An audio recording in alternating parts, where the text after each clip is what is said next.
Voici celui qu'on surnommait le sujet le plus fidèle de la reine. Le duc d'Édimbourg était marié à Élisabeth II depuis 1947. Et depuis le couronnement de sa femme en 1953, son rôle était surtout de faire ça.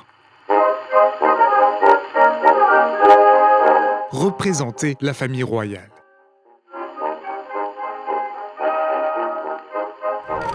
Il s'est ainsi rendu à plus de 22 000 événements publics en solo. Il a aussi présidé, adhéré ou parrainé près de 800 clubs et associations. Et l'une de ses blagues préférées était The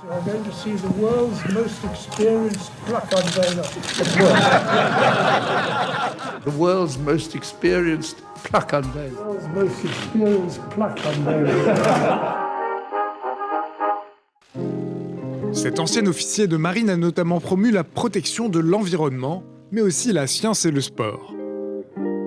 Ses titres étaient duc d'Édimbourg et prince consort, mais même s'il était marié à une reine, il n'a jamais accédé au titre de roi. Car dans la monarchie britannique, un mari ne peut pas hériter du titre de sa femme, mais l'inverse est possible. Philip Mountbatten était aussi un cousin éloigné de son épouse, puisqu'ils avaient la même arrière-arrière-grand-mère, la reine Victoria.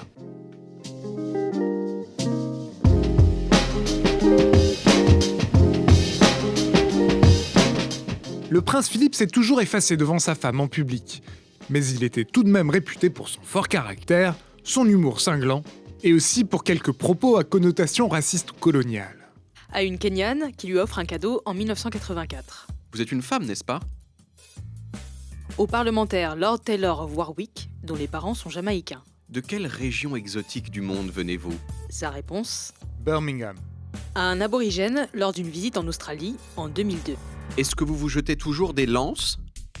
À un étudiant en Chine en 1986. Si vous restez ici encore longtemps, vous allez avoir les yeux bridés.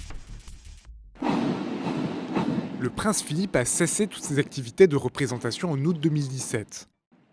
Voici sa dernière apparition officielle. À 96 ans, il prenait ainsi sa retraite. Une première au Royaume-Uni.